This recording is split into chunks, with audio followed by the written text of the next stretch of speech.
operasyon dito sa Baguio pagkatapos ma-ambush at ma-hostage ang isang bus at ilang pang mga sasakyan na galing Maynila na papunta sana sa isang convention. Patuloy naman ang negosasyon habang Muntik talaga. Sino kaya yung mga nang-hostage na yun? Nadami pa pati sila Bani, oh. Naku, sana talaga walang mangyari sa kanilang masama. Huwag kang mag-alala. Yakang-yaka ni Elias yun. Kayang-kaya niyang patumbahin lahat yan. Uy, bakit? Anong tingin mo kay Elias? Superhero?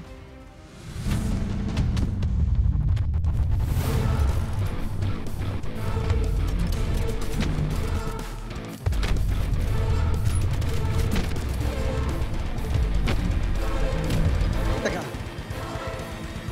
kilala ka ba namin?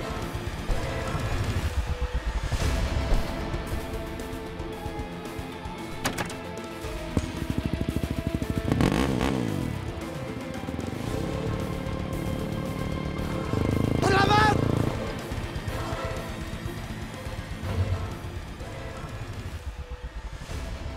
Ikaw? Ikaw yung nagligtas sa amin kanina? Elias!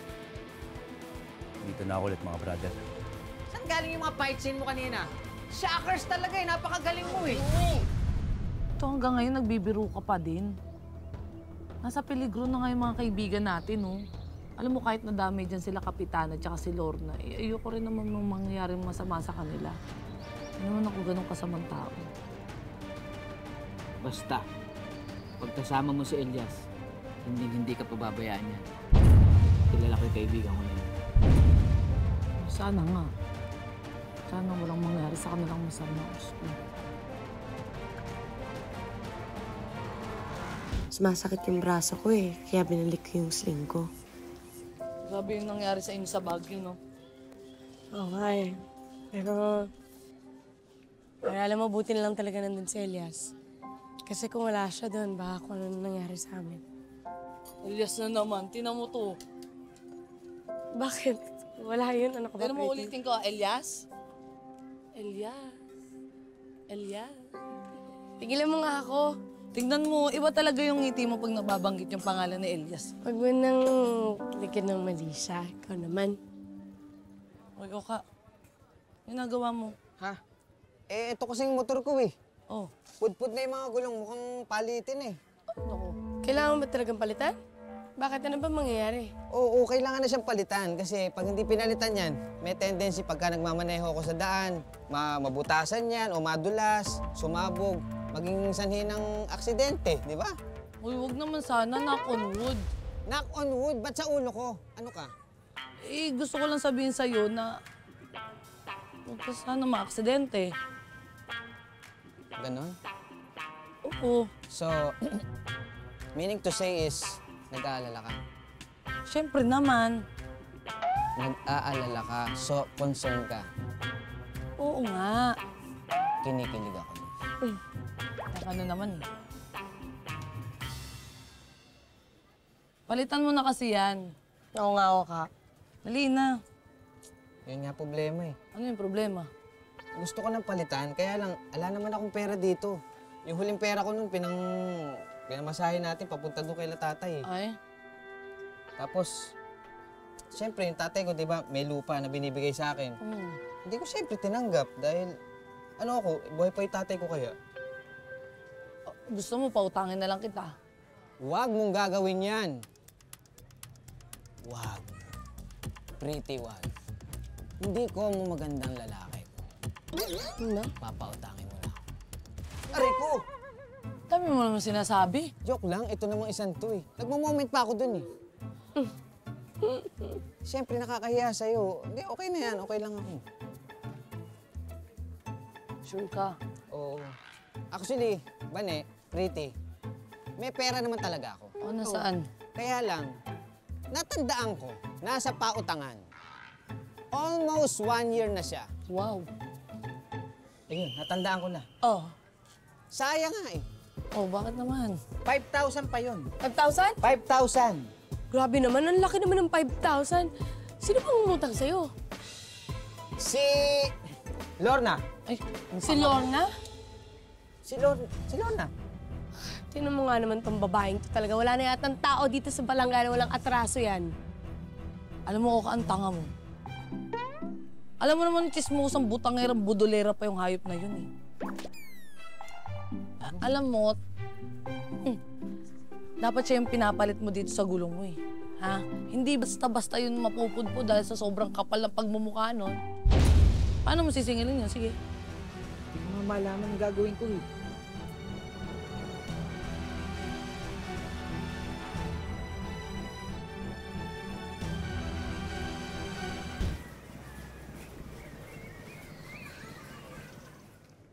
Pretty, ano ba yan? Talaga bang kailangan pa yan? Oo naman. Hindi ako sanay sa ganyan pa arte-arte sa kulko.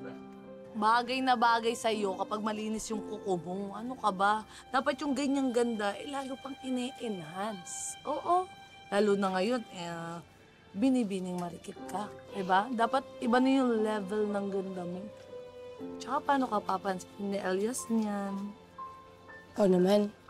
Sabi sa'yo. Injured pa nga ako eh.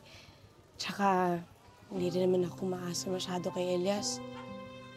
Pretty, alam ko naman sa puso ni Elias na hindi pa siya handa magmahal ulit eh. Ito naman, di ba sinabi mo, lumingon. Di ba? Oh, si Lord na nagdesisyon. Kaya lumaban ka, girl. Laban lang, bane? Laban.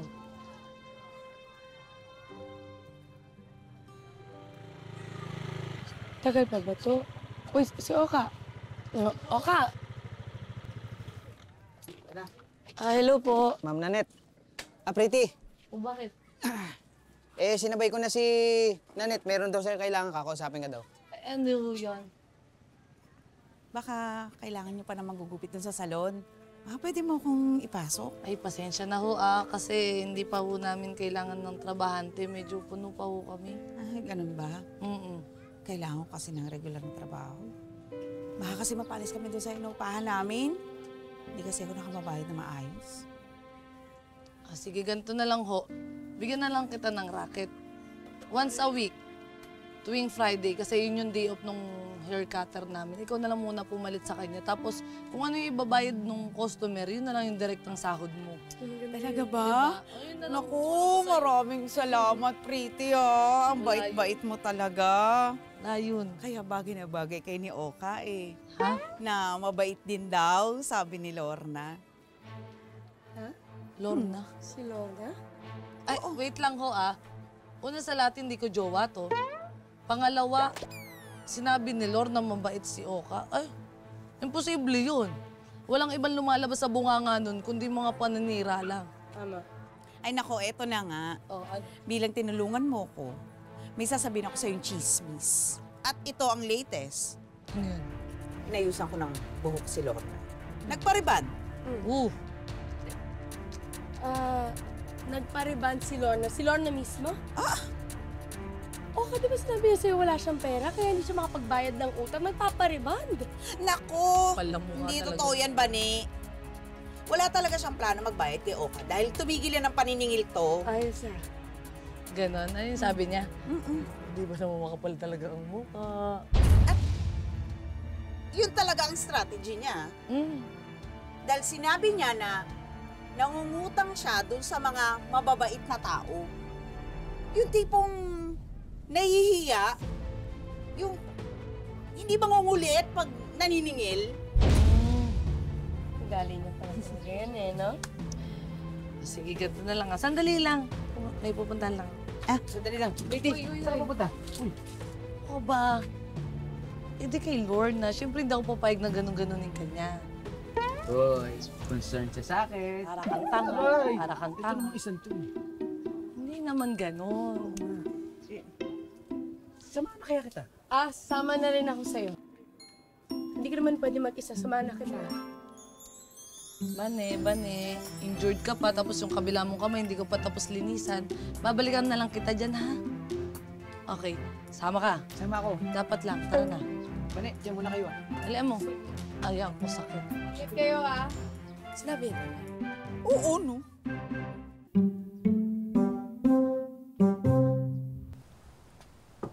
Pretty! Pretty! Pretty, my friend! Pretty, Ano na naman yun, Oka? Aga mo, ah. Pretty, busy ka ba? Ilakad lang ako, bibili ako sa grocery. Bakit? Wait lang. Sandali lang. Kasi ganito eh. Pwede ba mag-request? Pwede bang papugiin mo ako? Seryoso? Please. Oh, eto bang mukha na to? Maglolo ko pa sa'yo. I'm serious. Papugiin? Para kang tanga. Ba? Totoo yung sinasabi ko sa'yo. Oo nga. Beautician ako.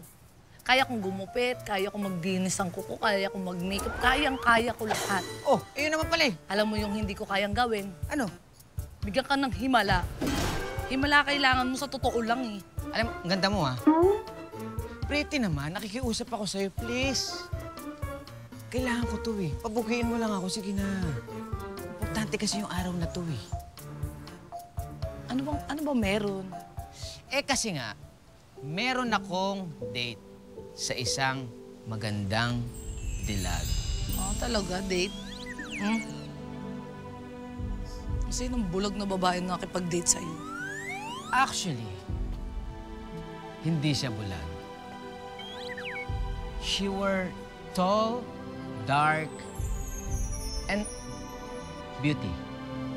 She have 2 eyes, 2 ears, 1 gums, 1 lips, a kissable lips. That's why. Date pala. Sana umulan. Ano? Sana umulan. Kasi, di ba, kapag umuulan, masarap matulog, di ba? Ah, ganun ba? Ano? Sige na. Please. Sige. Sige na, tara Sige na. na. Oo Yes. na. Woo! Umpisa na natin ang operasyon. Dali lang. Anong operasyon? Tara na. Dali lang. Saan mo ko dadalhin? Tara na nga eh. Dali. Ma! Daddy! Rip! Oka, sige na, lumabas ka. Pwede na yan.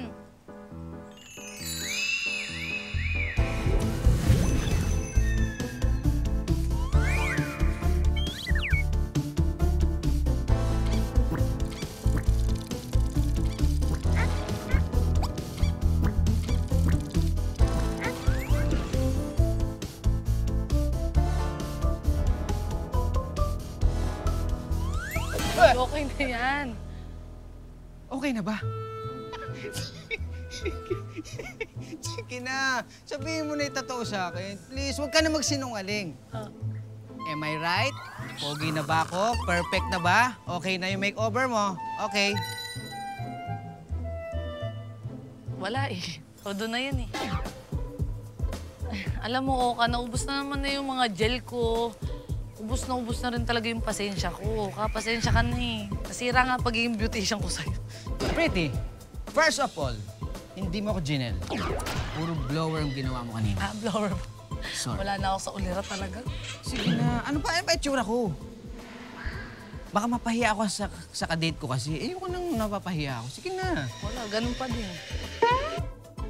Ano tayo magagawa dun? Siya nga pala. Pretty, Oh, pwede mo ba ako samahan? ay. Parang sumobra naman na ata yung kakapalan na mukha. Tama Hindi naman na. sa ganun, Pretty. Mag-grocery ako, di ba? Oo nga. Pero mag-best friend tayo. Oh, Ang best friend, sinasamahan niya yung best friend niya. Kaya nga sila mag-best friend. parang ayun na kitang ka-best friend. Sige na nga. Wala naman tayo magagawa eh. Sige na, alis na ako ha. Sandali lang. Pretty. Ano na naman yun? Oka, mag-grocery ako. O sige, pag nag-grocery ka, sasamahan kita. Ako pa magtutulak, sumakay ka pa. Wow. Sige na. Please, samahan mo na ako. Ay, naku, Oka. Ayoko na. Sige na, Pretty. Kailangan mo kasing makilala yung makakadate ko. Bakit, hoy? Basta, pumayag ka na kasi. Papayag na yan. Papayag na yan. Yee! Papayag na yan. Yee! Oh, sige na. Bilisan mo na. Okay na? Oo na. Yes! Woo! Wait. Ba ganyan pa? Pretty? Beside me. Paganyan ka pa, ha? Dali! Oo.